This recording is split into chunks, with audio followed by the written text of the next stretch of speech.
لیکن کیا مطلب کچھ دن پہلے ایک دوست نے بڑے پیار سے بات کر دی، میں کوئی ایسی بات تو نہیں کرتا، وہ کہنے لگے جی ایک بات کرنی تھی، میں نے کہا جی کہیں، کہنے لگے یہ مولوی اور پیر امیر لوگوں کی طرف کیوں جاتے ہیں؟ میں نے کہا سبحان اللہ، اب کیا جواب ہے اس کا؟ میں کہہ رہا تھا حل ہے یہ کہ تم ہی امیر ہو جا، یہی حل ہے نا جی اس کا۔ یہ کیا مطلب بات؟ کوئی امیر غریب کا مسئلہ نہیں ہوتا، میں سب کی بات نہیں کرتا، لیکن یار آپ فٹافٹ بات نہ کر دیں، آپ چیزوں کو سوچیں۔ میں کئی دفعہ 200 میل کا سفر کر کے گھر آ جاتا ہوں اور پیٹرول اپنی جیب سے ڈلواتا ہوں۔ میں مسجد میں بیٹھا ہوں، دیانتداری سے کہہ رہا ہوں، ایسے بھی سنگی ہیں، یہ بڑے بڑے معاملات ہیں، بڑی بڑی آزمائشیں۔ ایک دفعہ پنڈی سے واپس آ رہا تھا، کچھ لوگ پیار کرتے ہیں نا، میرا موبائل خراب کام ہی ہوتا ہے، کوئی تحفے میں لے جاتا ہے اکثر نکال کے، اب بھی خراب ہو گیا۔ رات میں نے ایک بچے سے کہا، میں کیا کہ کوئی سستا جا لمنا ہے، وہ کہندے جی کیوں؟ میں کہ نکل ہی جانا ہے، کہندہ کسی نو دینا جے تو پھر کچھ اجدا دیو لے کے، یہ ہوتا ہے۔ اچھا اب یہ کہ پنڈی سے لوٹ رہے تھے، رستے میں کسی نے محفل میں کسی نے جیب شیب بھی سارا کچھ صاف کر لیا، پیٹرول پمپ پہ گئے تو میرا خیال تھا ڈرائیور کے پاس پیسے ہوں گے، میں نے اس سے کہا پیٹرول، تو کہنے لگا پیر صاحب میرے کو تو کوئی شے بھی نہیں۔ تو کسی دوست کو بلایا، اس نے 2000 روپیہ دیا، پیٹرول ڈلوایا۔ یہ غریبی کے لیے نہیں سنا رہا، اللہ کا بڑا فضل ہے، بڑی رحمتیں۔ صرف آپ کو یہ بات سمجھا رہا ہوں کہ کوئی جملہ جب ہم بولتے ہیں، کوئی بات جب ہم کرتے ہیں، تو تھوڑا اس میں اگر تدبر ہو، اس میں تھوڑی سی حکمت ہو، اس میں تھوڑی سی دانائی ہو، اس میں کچھ ایسا معاملہ ہو، تو پھر چیزیں اور ہوتی ہیں۔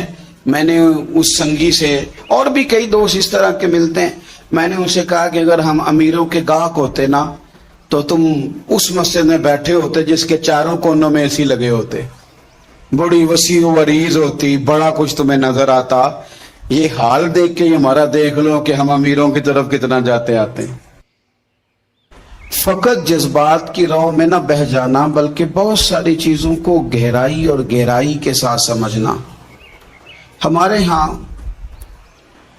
تنیتوں میں جب سے تلخی آئی ہے تو جذبات میں ہیجان بڑھتا جا رہا ہے۔ لوگوں کے پاس شاید سارا کچھ موجود ہے پر دانائی نہیں، حکمت نہیں، الا ماشاءاللہ۔ امت مسلمہ عام آدمی سے لے کر وقت کے حکمرانوں تک وہ تدبر، دانائی، غور و فکر، معاملہ فہمی، اس شعور سے ہم کمزور ہوتے جا رہے ہیں۔ ہمارے خاندانوں کے بڑے، قبیلوں کے بڑے، برادریوں کے بڑے، اداروں کے، تنظیمات کے بڑے، وہ اگر خاص دانائی کے ساتھ، حکمت کے ساتھ، تدبر کے ساتھ معاملات کو لے کے چلیں تو بہت ساری آزمائشوں سے بچا جا سکے، شاید بہت سارے کام مزید احسن انداز میں آگے بڑھائے جا سکے۔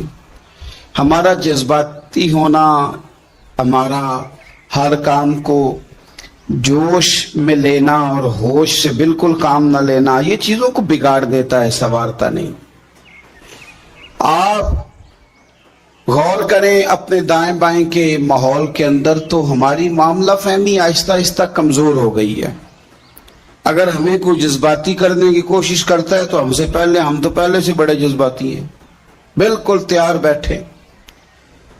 خاتون نے تھوڑا سا رو دیا ہے، بات رو کے بتائیے، ہو گئے ہم جذباتی۔ ہم نے یہ سمجھا نہیں کہ جو یہ بات کر رہی ہے اس کو تول تو لوں، کوئی ضروری ہے کہ وہ ساری بات ٹھیک ہی ہو۔ اس پر اگر مکمل تدبر کیا جاتا، اس کو اچھے طریقے سے پرکھا جاتا، پھر اس کے بعد اس کو بھی حوصلے کا کہا جاتا، خود بھی ذرا حکمت اور دانائی سے کام لیا جاتا، تو شاید ہم بہت ساری بزرگوں کی بے ادبیوں سے بچ جاتے، شاید گھر کو توڑنے سے بچا لیتے۔ پھر ایک شخص ہمیں آ کے بتا رہا ہوتا ہے کہ فلاں آدمی تیرے بارے میں بڑی سخت بات کر رہا تھا، سخت زبان استعمال کر رہا تھا، اس نے تجھے بہت ہی برا بھلا کہا، کوئی جملہ خیر کا تیرے بارے میں اس نے کہا ہی نہیں، اور وہ لفظ جو میں کہہ نہیں سکتا وہ اس نے بتا دیے. تو پہلے تو آپ آنے والے سے یہ سوال کریں, اس سے یہ پوچھیں کہ تو اگر میرا خیر خواہ تھا تو اتنی دیر سنتا کیوں رہا؟ اور سامنے والا بات کہتا ہی اس کے ساتھ ہے جس کا اسے پتا ہوتا ہے کہ اس نے تھوڑی سن لینی ہے. اسی کو تو اتنا خیر خواہ تھا تو اتنی لمبی سن کے آیا. اور پھر اگر تجھے اتنا ہی پیار تھا کہ تو رہ ہی نہیں سکا اور فٹافٹ آ گیا بتانے کے لیے, تو نے اسے سزا کیا دی, جواب کیا دیا؟ اتنی توہین اس نے اگر کر دی تھی بقول تیرے تو چپ کر کے سنتا رہا. ایک جملہ بھی تیری زبان سے نہیں نکل سکا, تو کہہ ہی نہیں سکا. اس کا مطلب ہے کہ تو غیبت پسند ہے. اس کا مطلب ہے کہ تو کہیں نہ کہیں شامل ہے اس بات میں. تو معاملات پھر میں ایک چھوٹی سی گزارش میں نے بزرگوں سے کرنی ہے. نوجوانوں سے تو ہیں ہی ساری باتیں, بزرگوں سے بھی. ہمارے بزرگ جذباتی نہ بھی نہ ہوں تو کمزور ضرور پڑ جاتے ہیں, بڑی جلدی ریٹائرمنٹ لے لیتے ہیں. حالانکہ بچوں کو ہمیشہ چھاؤں کی ضرورت رہتی ہے. وہ جتنا بھی روئے نا, اس کی خواہش ہوتی ہے چپ مجھے میری اماں ہی کرائے, چاہے اس کی اپنی عمر 60 سال کیوں نہ ہو گئی ہو. اس کا دل کرتا ہے کہ میں جب ڈگمگانے لگوں تو فوراً میرا والد آ کے کہے کہ تو فکر نہ کر, میں مسئلے کو دیکھ لوں گا. اس کی خواہش ہوتی ہے. بزرگ کیا کرتے ہیں, وہ کمزور ہو جاتے ہیں, بڑی جلدی ریٹائر ہو جاتے ہیں. وہ کہتے ہیں یہ تیرا کام ہے, تو جان اور تیرا کام جانے. تو آپ اتنی جلدی ریٹائرمنٹ لے لیں گے تو بیچارہ تو الجھ جائے گا, بڑی ساری آزمائشوں میں آ جائے گا. آپ اگر اپنی شعوری عمر کو بڑا کریں, شعوری, ہمارے ہاں نا ہماری ویسے عمر بڑی ہوتی ہے, شعوری عمر نہیں بڑی ہوتی. اللہ تعالیٰ سب کے بچوں کو صحت عطا فرمائے. لیکن جو بچے اب نارمل ہوتے ہیں نا, ان کے بارے میں ڈاکٹر یہ کہتے ہیں کہ یہ خود 14 سال کا ہے, اس کا دماغ 1.5 سال کا ہے. یعنی اس کی جسمانی عمر بڑھ گئی ہے, ذہنی عمر ابھی چھوٹی ہے. ہمارے یہاں بہت سارے لوگ ایسے ہیں جو شعوری طور پر بڑے بچے ہیں, ایسے ضدیں کرتے ہیں کہ جیسے چھوٹا سا بچہ ضد کر رہا ہے. شعوری طور پر کمزور ہیں, ابھی بھی وہ حرکتیں کرتے ہیں جو بڑے چھوٹے جوانوں کو کرنی چاہیے, جو نو عمر نو خیز لوگوں کو کرنی چاہیے وہ والے کام کرتے ہیں. اللہ ماشاء اللہ. تو حکمت کے ساتھ, تدبر کے ساتھ, دانائی کے ساتھ اپنی زندگی کے معاملات کو لیں. آپ جذباتی نہ بنیں, آپ تھوڑا وقت گزاریں. آپ کوئی بھی معاملہ ہے, قرآن پاک نے نا بار بار کہا کہ رب کی ہستی پر بھی غور کرو, وقوع قیامت پر بھی غور کرو. قرآن اللہ کی کتاب ہے, پر شرط یہ ہے کہ تم غور کرو. شرط یہ ہے کہ تم غور کرو. رشتے بھی نبھائے جا سکتے ہیں, پر کاش کہ ہم غور کریں. تدبر نہیں, غور و غوض نہیں, معاملہ فہمی نہیں, شعوری بات. ایک ہوتی ہے بحث کی گفتگو. بحث کی گفتگو آپ سارا دن کریں, کوئی نتیجہ نہیں. آپ بیٹھ کے آپس میں مناظرہ 2-3 دن کریں, کوئی رزلٹ نہیں. لیکن حکمت کا ایک جملہ سوچ کے زاویے بدل دیتا ہے. دانائی کی ایک بات آپ کی طبیعت کے دھارے بدل کے رکھ دیتی. حکمت کا ایک فکرہ انسان کی بھٹکی ہوئی سوچوں کو حق کا رستہ دکھا دیتا ہے.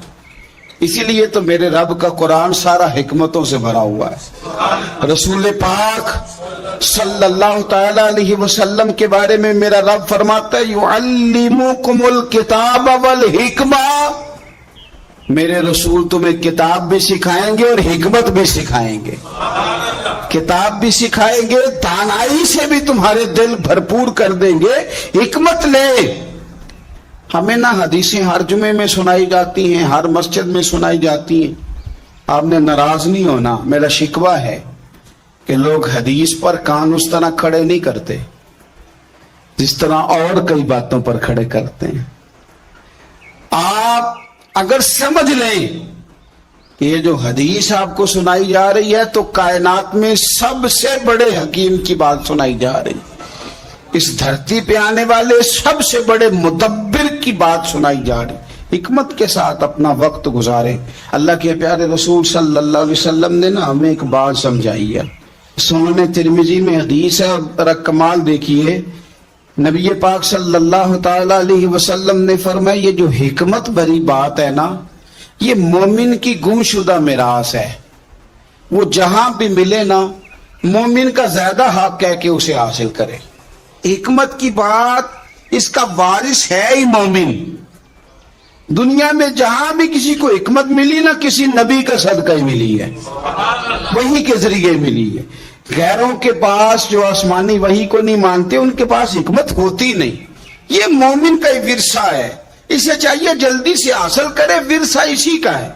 وہ اگر کوئی غیر بھی بات کر رہا ہوگا نا تو فیضان کسی مومن کا ہی ہوگا، وہ کسی مومن کا فیضان ہے۔ حضور فرما رہے ہیں یہ حکمت اور دانائی کی بات، تدبر کی بات مومن کی گمشدہ میراث ہے، جلدی سے حاصل کرو، جلدی سے اس کے قریب جاؤ، جلدی سے اس کے حصول کی کوشش کرو۔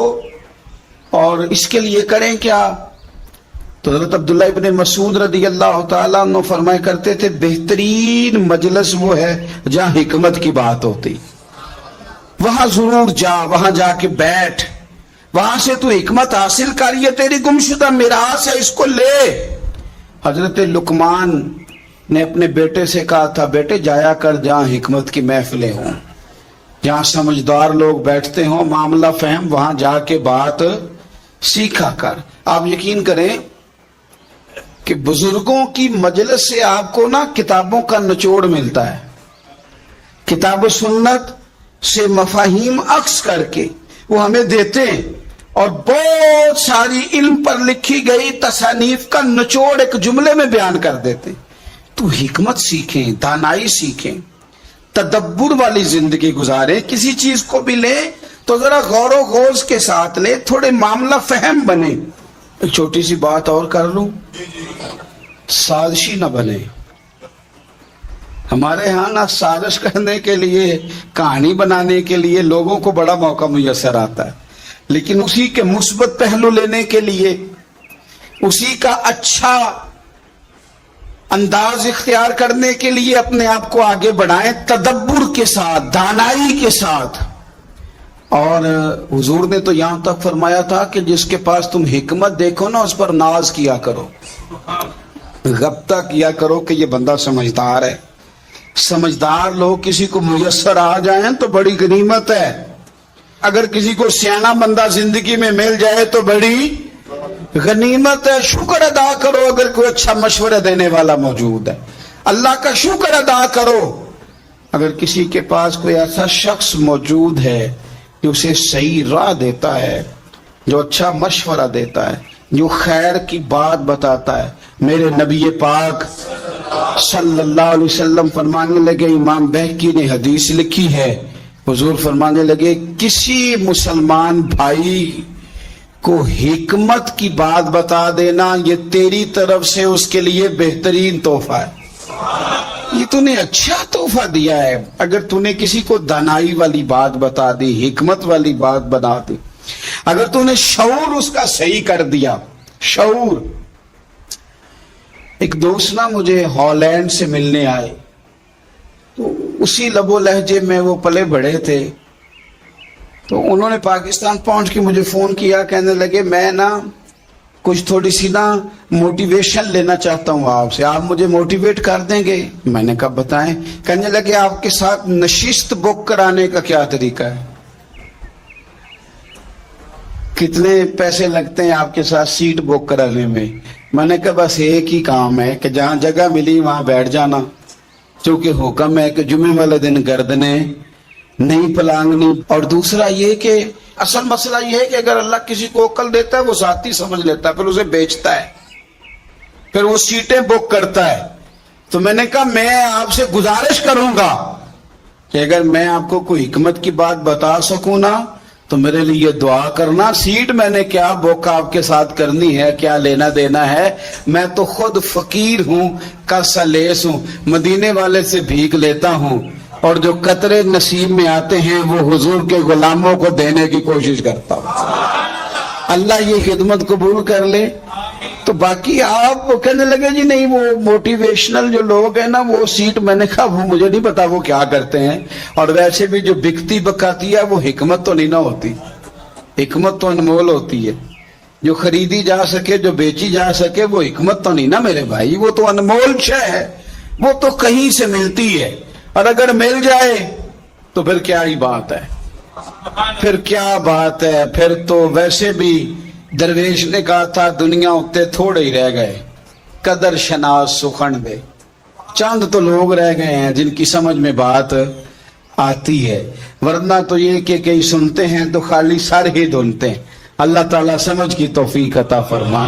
تو دانائی تدبر, آپ دیکھیے میرے رسول پاک صلی اللہ تعالی علیہ وسلم کو اللہ تبارک و تعالی نے حکمت عطا کی. کتنی عطا کی؟ حضور کو شعور, بلندی, پختگی, معاملہ فہمی, تدبر, چیزوں کو پرکھنا کتنی عطا کی. شیخ عبدالحق صاحب محدث دہلوی شیخ محقق رحمت اللہ علیہ فرماتے ہیں اللہ نے عقل کے 1000 حصے کیے ہیں اور 999 حصے عقل اللہ نے اپنے رسول کو عطا فرمائی ہے صلی اللہ تعالی علیہ وسلم. باقی ایک حصہ ساری دنیا کو ملی ہے جس سے انجینئر بھی بنے, سائنسدان بھی بنے, عالم فاضل شیخ مفتی محدث مفکر بنے. 999 تو اللہ نے رسول پاک کو عطا فرمائے ہیں. تو جن کے پاس اتنا شعور ہے وہاں سے شعور لینا چاہیے, کہیں اور جانا چاہیے. شعور تو سارا حضور کے دروازے سے ملتا ہے. آپ ذرا حضور کی حکمت کو دیکھیے گا. حضور صلی اللہ تعالی علیہ وسلم کے نا اعلان نبوت سے پہلے کا واقعہ ہے. قریش مکہ نے جب تعمیر کیا نا خانہ کعبہ, تو وہ نا چونکہ بات بات پہ لڑ پڑتے تھے اور میرا قبیلہ آگے جائے گا میں آگے بڑھوں گا, یہ بڑا مسئلہ ہے. یہ آج بھی کئی خاندانوں میں ہے. ہمیں سب سے پہلے پوچھو, ہمیں آگے لگاؤ, ہماری چودراہٹ کا اعلان کرو, ہمیں بڑا تسلیم کرو. وہ چھوٹی چھوٹی باتوں پہ, حتیٰ کہ حوض پر گھوڑے کو پانی پلانا ہے تو پہلے میں نے پلانا, اس پر بھی لڑائی ہو جاتی تھی. تو خانہ کعبہ کی تعمیر سارے مل کے کر رہے تھے. اب کئی قبیلے تھے. خانہ کعبہ مکمل ہو گیا تو آپ کو پتا ہے طواف شروع بھی حجر اسود سے ہوتا ہے, ختم بھی حجر اسود پہ ہوتا ہے. یہ جنت کا وہ عظیم پتھر جس سے آغاز و اختتام ہوتا ہے. ہر ایک کی خواہش تھی کہ یہ پتھر ہم نصب کریں گے, اٹھا کے ہم لگائیں گے تاکہ قیامت تک یہ اعزاز ہمارے حصے میں آئے. اب انہوں نے اس کے لیے تیاری کر لی. قبیلہ عبدالدار کے لوگوں نے تو اس طرح کیا کہ نوجوان بھی جمع کر لیے, تلواریں بھی اکٹھی کر لی کہ جس قیمت پہ بھی ہمیں یہ کام کرنا پڑا نصب ہم نے کرنا ہے پتھر. ایک پیالے میں خون رکھ کے اس پہ ہاتھ ڈال کے انہوں نے قسمیں بھی اٹھا لی کہ ہم بھی یہ کام کریں گے. ہر قبیلہ یہی کہہ رہا تھا. اور جب بات بڑی بڑھ گئی نا تو ابو امیہ بن مغیرہ ایک سیاںا آدمی تھا, وہ کہنے لگا یار لڑو نا, ایک طریقہ ہوتا ہے نا کسی چیز کو بھی حل کرنے کا. اس نے کہا یار اس طرح کرو, ایک مسئلہ اس طرح کر کے نہ حل کر لیں, ایک بات میں نہ بتاؤں, آپس میں نہ لڑو. کل جو بندہ سب سے پہلے حدود حرم میں داخل ہو, وہ کوئی بھی ہو جو فیصلہ کرے قبول کر لو گے, کر لو گے, کر لو گے, کر لو گے, ہاں ہو گئی سب کی, قربان جائیں.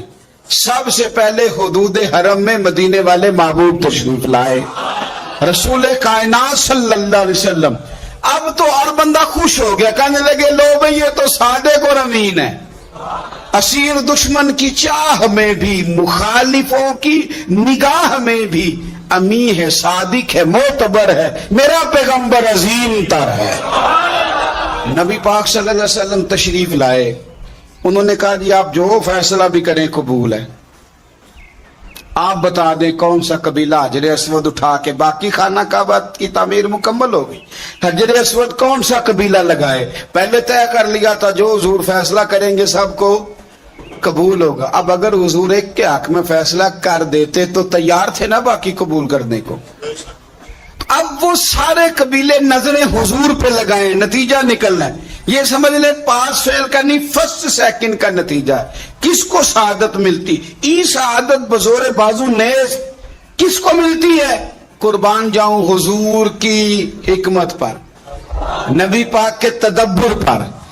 اب ایک کو بھی اگر حضور کہتے تو لگا دے تو باقی وعدہ کر چکے تھے مانیں گے, پر یار پریشانی تو ہوتی ہے نا کہ ہم سیکنڈ آ گئے, تھرڈ آ گئے. اب یہ سب چاہ رہے تھے سعادت لینا, تو رسول پاک نے نا چادر بچھائی, حجر اسود اٹھا کے رکھا, فرمایا لڑو نا, سارے ہی ایک ایک کونے سے چادر پکڑ لو. قربان جائیں سب نے اٹھا لیا اور اٹھا کے این اس جگہ لے آئے جہاں نصب کرنا تھا. حضور نے اپنے دست مبارک سے پکڑا, وہاں لگا دیا. اب کوئی سب سے پوچھتا نا کس نے لگایا ہے, تو سب یہی سمجھتے تھے ہم نے لگایا ہے, اور آخری فیصلہ یہ تھا ہم سب نے لگایا ہے. یہ حکمت ہے رسول پاک کی. تیرے آگے ہیں یوں دبے لچے فصحاء عرب کے بڑے بڑے, کوئی جان منہ میں زبان نہیں بلکہ جسم میں جان ہے. ہم پتہ کیا کرتے ہیں, ہم جذبات کا استحصال کرتے ہیں. کچھ لوگوں کے جذبات پہ قدم رکھ کے کچھ لوگوں کو خوش کرتے ہیں. یوں نہ کریں, چلیں سب کو تو بندہ خوش نہیں کر سکتا, پر استحصال نہ کریں, توہین نہ کریں, تضحیک نہ کریں, دل توڑے نہ. سب کے جوڑ نہیں سکتے تو چلو کسی کا توڑے نہ. سب کے ساتھ تو آپ نہیں چل سکتے, ہر بندے کو تو خوش نہیں کر سکتے, لیکن استحصال نہ ہو, کسی کی توہین نہ ہو, کسی کو یہ نہ محسوس ہو کہ مجھے اہمیت نہیں دی گئی.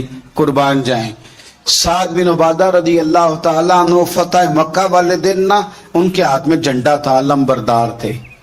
کوئی حکمت بن گئی, ان کو معزول کرنا تھا, کسی اور کو ان کی جگہ مقرر کرنا تھا. اب فتح مکہ ہے, سامنے قریش ہیں, ان کے سامنے کسی صحابی کو معزول کرنا ہے, فتح ہو رہی ہے. حضرت سعد بن عبادہ رضی اللہ تعالیٰ عنہ جلیل القدر صحابی ہیں, اب ان کی جگہ کسی کو مقرر کرنا ہے. بات بھی کوئی اتنی بڑی نہیں, بس حکمت کا تقاضا ہے کہ ان کو تبدیل کر کے کسی اور کو لگایا جائے.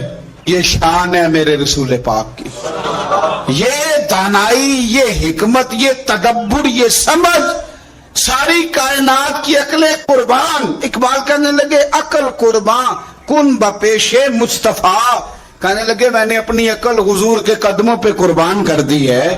کیا انداز ہے, کیا تدبر ہے, کیا سوچ ہے. حضرت سعد بن عبادہ کو معزول کر کے کسی اور کو لگانا تھا, جھنڈا کسی اور کو دینا تھا, سپہ سالار کسی اور کو بنانا تھا. پتہ ہے حضور نے کیا کیا؟ نبی پاک نے حضرت سعد بن عبادہ سے کہا تیری جگہ نا جھنڈا تیرے بیٹے کے ہاتھ میں دینا ہے. آپ یقین کریں کہ اپنی جگہ پہ بندہ بیٹے کو بیٹھا دیکھے نا, کوئی اور بیٹھ جائے تو شاید دل ٹوٹ جائے, پر اپنی جگہ پتر بیٹھ جائے تو آنکھوں میں آنسو آ جاتے ہیں کہ لو میری کوئی سیٹ سنبھالنے والا آ گیا, اب خیر صلاح ہے, اب کچھ نہیں ہوتا, اب جو ہے کام چلے گا. حضرت سعد بن عبادہ کو ہٹانا حکمت تھی, لیکن کریم نے ان کے بیٹے کو ہی لگا دیا. کوئی بندہ لب کشائی کر ہی نہ سکا, لوگ دانت دبا کے رہ گئے. یہ کمال, بس پھر کہنا پڑتا ہے زندگیاں ختم ہوئی اور قلم ٹوٹ گئے, پر آقا تیرے اوصاف کا ایک باب بھی پورا نہ ہوا. یہ انداز کریمانہ حضور کا. اپنی زندگی میں نا تھوڑا تدبر سیکھیں, تدبر. آپ نے ناراض نہیں ہونا. کہہ دوں ایک چھوٹی سی بات, مجھے کئی دفعہ نا اس نوجوان کو ڈانٹنے کو دل کرتا ہے جس سے نا اماں کی اور بیوی کی لڑائی بھی صحیح نہیں ہو رہی. میں کہتا ہوں یار تجھے اللہ نے شعور دیا ہے, تو نے تو دنیا کو فتح کرنا تھا اور تو یہی الجھ کر رہ گیا ہے. وہ مہربانی کریں جی کوئی دعا کر دیں, کس کے لیے؟ بیوی سیانی ہو جائے, اماں سمجھ. تو میں کہتا ہوں نہ بھی سیانی ہو تو پھر بھی گزارا کریں. ہاں کچھ بڑا کام کریں زندگی میں. آپ کچھ انقلاب قوم کے لیے, ملت کے لیے, مذہب کے لیے, نظریے کے لیے, یہی الجھے رہنا ساری زندگی. آگے بڑھے. اتنی بھی شعور ہمارے پاس, تدبر کی کمی آ جائے کہ گھر کا نظام بھی ہم سے ٹھیک نہ ہو, یہ ٹینشن لے کے ہی ہم بال سفید کر کے بیٹھ جائیں. تدبر کا معاملہ کریں, حکمت کا معاملہ کریں. بیوی کا اور اماں کا اتنا مقابلہ نہیں ہوتا جتنا سوکنوں کا مقابلہ ہوتا ہے, سوتن کا جتنا مقابلہ ہوتا ہے. تو رسول پاک کی بارگاہ میں تو 11 ازواج مطہرات رہتی تھی, 9 بیک وقت موجود ہوتی تھی.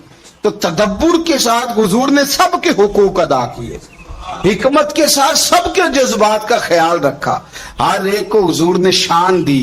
تو نے ہر شخص کی قسمت میں یہ عزت لکھی اور آخری خطبے کی صورت میں نصیحت لکھی.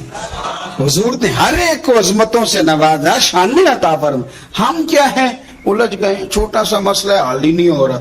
تھوڑا تدبر دکھائیں, تھوڑی سوچ آپ بڑی کریں, تھوڑا حوصلہ. اور اس کے لیے نا سب سے زیادہ سینا اس نے ہے جو سب سے زیادہ سیانا ہے, جو سب سے زیادہ. ہاں یہ اگرچہ پنجابی کا جملہ ہے پر میں نے اس کو پورا نچوڑا ہے, اس کو میں نے نچوڑا ہے, اور یہ بالکل سچی بات ہے کہ عقل ہوئے تھے. ہاں جو سیانا ہے وہ بہرحال پریشان تو عقل ہوئے تھے. اگلی گل میں نہیں جے کرنی, وہ تو انہوں پتہ ہے, لیکن عقل ہوئے تھے پھر تے سوچا چنگیاں نے, اتنی بری چیز. آپ یقین کریں جو سیانا ہے, جو سمجھدار ہے, وہ سب کی سنتا ہے. کئی دفعہ دل کرتا ہے اپنی بھی کہنے کو, لیکن نہیں کہہ پاتے. کوئی عرض نہیں, جن کی سن رہے ہیں ان کو تو تسلی ہو رہی ہے نا, وہ تو سکون میں ہے کہ نہیں. تو تدبر والی حکمت والی دیکھیں حضور کا طریقہ نور دیکھیں ذرا. غزوہ حنین کے موقع پہ نا, حنین کے موقع پہ بہت سارا مال غنیمت آیا. تو اسلام کا حسن یہ ہے کہ جو لوگ نیا کلمہ پڑھتے ہیں نا, ان کی تالیف قلوب کے لیے مؤلفۃ القلوب کو زیادہ دیا جاتا ہے, تاکہ وہ ان کا دل ٹھہرے اسلام پر, ان کی طبیعت جمے. اور کئی دفعہ یوں بھی ہوتا تھا, جب کوئی کلمہ پڑھتا تھا تو اس کے رشتہ دار ناطے توڑ دیتے, تعلقات ختم کر دیتے. مال و اسباب ملتا تھا تو اس کو اس سے طاقت بھی میسر آتی تھی. اس میں سے نا نیا کلمہ پڑھنے والوں میں سے زیادہ لوگ قریش میں سے تھے, مکہ کے رہنے والے تھے, حضور کے قریبی. ان کو جب زیادہ مال ملا نا تو مدینے میں سے کچھ نوجوانوں نے کہا کہ جہاد کی باری آتی ہے تو ہم اگلی صفوں میں ہوتے ہیں, اور مال بٹا ہے تو ان کو زیادہ ملا ہے. ایک نے یہاں تک کہہ دیا کہ ہماری تو تلواروں سے ابھی بھی خون ٹپک رہا اور مال ان کو زیادہ مل گیا ہے. نبی پاک صلی اللہ تعالی علیہ وسلم نے حضرت سعد بن عبادہ کو بلایا, بلا کے فرمایا یہ بات ہوئی ہے یا رسول اللہ ہوئی ہے؟ فرمایا بلاؤ نا سب کو حضور نے کی جگہ پہ جمع فرمایا. ذرا انداز دیکھیے گا بات کا. کریم محبوب علیہ السلام فرمانے لگے کیا تم لوگ گمراہ نہیں تھے؟ اللہ نے میری وجہ سے تمہیں ہدایت نہیں دی؟ اہل مدینہ سے بات ہو رہی ہے, اور حضور علیہ السلام نے فرمایا کیا تم تنگ دست نہیں تھے؟ میری وجہ سے اللہ نے تمہیں وسعت نہیں دی؟ کیا تم آپس میں لڑا نہیں کرتے تھے؟ میری وجہ سے اللہ نے تمہیں محبت نہیں عطا کر دی؟ یہ حضور نے بات کی. اب ان کی نظریں جھک گئیں. کیا کہتے ہیں؟ کہتے ہیں یا رسول اللہ اور اس کا رسول ہی بلندیوں والے ہیں, اور اللہ اور اس کے رسول کا یہ احسان ہے سارا ہم پر.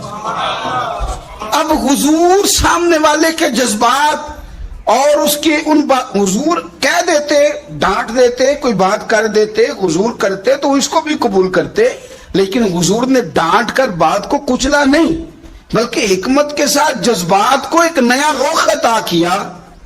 حضور فرمانے لگے تم میری بات کے جواب میں کہہ سکتے ہو کہ یا رسول اللہ اہل مکہ نے تو آپ کو تکلیف دی تھی, ہم نے آپ کو یہاں رہنے کو جگہ دی. تم کہہ سکتے ہو کہ یا رسول اللہ صلی اللہ علیہ وسلم یہ تلواریں لے کے آئے تھے, ہم تھے جو دفاع میں آگے بڑھے. تم کہہ سکتے ہو کہ ہم نے مال اسباب آپ کی خدمت میں, تم کہو نا کہو. وہ رو پڑے, کہ نہیں حضور ہم کون ہوتے ہیں, یہ تو اللہ رسول کا احسان ہے, یہ تو اللہ رسول کی بلندیاں ہیں. اب وہ باتیں نا, پہلے ان کے جذبات اور تھے, اب بات آنسوؤں میں آ گئی, درد میں آ گئی, رو پڑے. عاشق دا کام نہیں رونا توڑنا, تے بنا رویوں نہیں منظوری. یہ عاشق سدا ہی روندا رہندا ہے, پاویں وصل ہوئے پاویں دوری. وہ رو پڑے نا تو اب حضور نے ایک جملہ کہا جو ساری صورت حال ہی بدل گیا.